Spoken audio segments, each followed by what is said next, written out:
असां पाण तुझूं ॻाल्हियूं वेठे ॻायूं भली यार आए तुझूं लख भलायूं भली यार आए।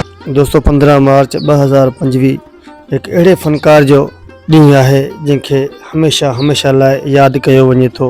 हुनजो आवाज़ अॼु ताईं लखे माण्हुनि जे दिलि ते राज करे थो। हज़ार माण्हू हुनजा चाहींदड़ आहिनि, लखे माण्हू हुनखे पसंदि कंदा आहिनि। दोस्तों हू सिंध जो वॾो रागी क्लासिकी रागी आहे जंहिंखे अवाम तमामु घणो पसंदि कंदी आहे, तमामु घणो अवाम में मक़बूल वियो। दोस्तों असां ॻाल्हि कयूं था फोटो ख़ान ज़रदारी जी।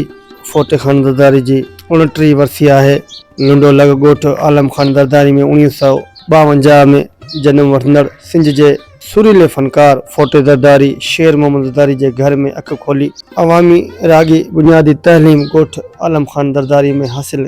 फोटो ख़ान ज़रदारी मुख़्तलिफ़ कंपनियुनि में 100 कैसेटूं रिकॉर्ड करायूं। मखदूम तालिबुल मौला जो फोटो ख़ान ज़रदारी खे टीवी ऐं रेडियो ते आणण में वॾो हथु हुयो।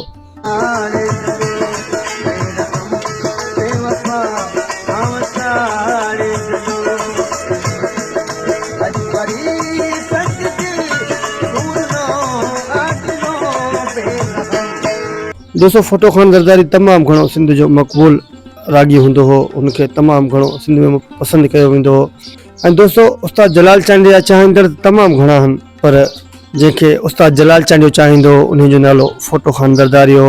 उस्ताद जलाल चांडी केतिरनि ई प्रोग्रामनि में चयो त मुंहिंजी पसंदीदा फनकार फोटो ख़ान ज़रदारी आहे। मुंहिंजी गाड़ी में बि फोटो ख़ान ज़रदारी जूं कैसेटूं मौजूदु हूंदियूं आहिनि हर वक़्तु। ऐं कैसेट जी दुनिया में हींअर कहिड़ा फनकार आहिनि जेके तव्हांखे पसंदि आहिनि? ॻाइणु मूंखे वणंदो आहे फोटो ज़रदारी जो, ॻाल्हि ॿुधाए सची। अच्छा हा दोस्तों फोटो ख़ान ज़रदारी खे ख़ान साहब जो लक़ब ॾिनो वियो। फोटो ख़ान ज़रदारी सिंध जो तमामु भलोड़ फनकार हो जंहिंखे तमामु घणो ॿुधियो वेंदो हो। हू क्लासिक रागी बि हूंदो हो।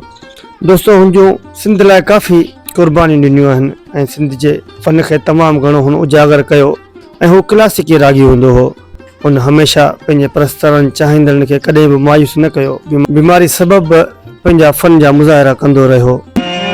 मुझे हथ जो रुमाल ॿिए कंहिंखे न ॾिजां, मुंहिंजे हथ जो रुमाल कंहिंखे न ॾिजां, मुंहिंजो प्यार आतो सां सारे संड रखजां। ॻायल कलाम अॼु बि झर झुंग में गुंजनि था ऐं हुनजा कलामनि में एतिरी त मिठास हूंदी हुई जो हर माण्हू हुनजे कलामनि खे तमामु घणो पसंदि कंदो हो।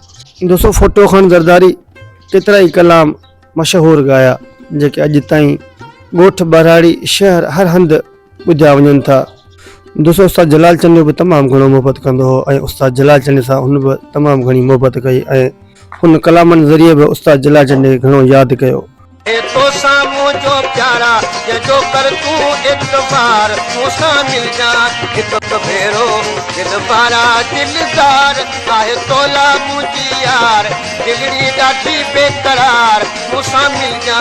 दोस्तों फोटो ख़ान ज़रदारी तमामु सिंध जो वॾो मशहूरु कलाकार हो जंहिंखे तमामु घणो पसंदि कयो वेंदो ऐं तमामु घणो उनजूं कैसेटूं मशहूरु ऐं मक़बूल हुयूं। फोटो ख़ान ज़रदारी मरहूम मिस्री फ़क़ीर जी राग मां मुतासिर थियो। फ़क़ीर आबिद अली हिंगोरो खां राग जी सिखिया वरिताईं। राग जो दुनिया में ख़ान साहब जो लक़ब माणियो। पाण सिंध जे नालेवार शाइरनि रईस दिलबर दरिया ख़ान, रिंद मखदूम तालिबुल मौला, मखदूम अमीन फ़हीम रईस, हज़ूर बख़्श रिंद जी शाइरी ॻाई ख़ूब नालो कमायो। संदसि 15 मार्च 1996 में हैदराबाद जी निजी अस्पताल में साह जी बीमारी सबबि लाॾाणो करे वियो। आख़िरी आरामगाह लुंडो भरिसां ॻोठ आलम ख़ान ज़रदारी में मौजूदु आहे। दोस्तों उम्मीद त हीअ वीडियो तव्हांखे तमामु घणी पसंदि आई हूंदी। अगरि वीडियो पसंदि अचे त असांखे लाइक करे सब्सक्राइब करे ऐं कमेंट ज़रिए पंहिंजी राय ज़रूरु ॾींदा। मां आहियां तव्हांजो भाउ नेक मोहम्मद। तव्हां ॾिसी रहिया सिंधी म्यूज़िक स्टेशन ज़िंदगी रही त अॻी वीडियो में गॾु।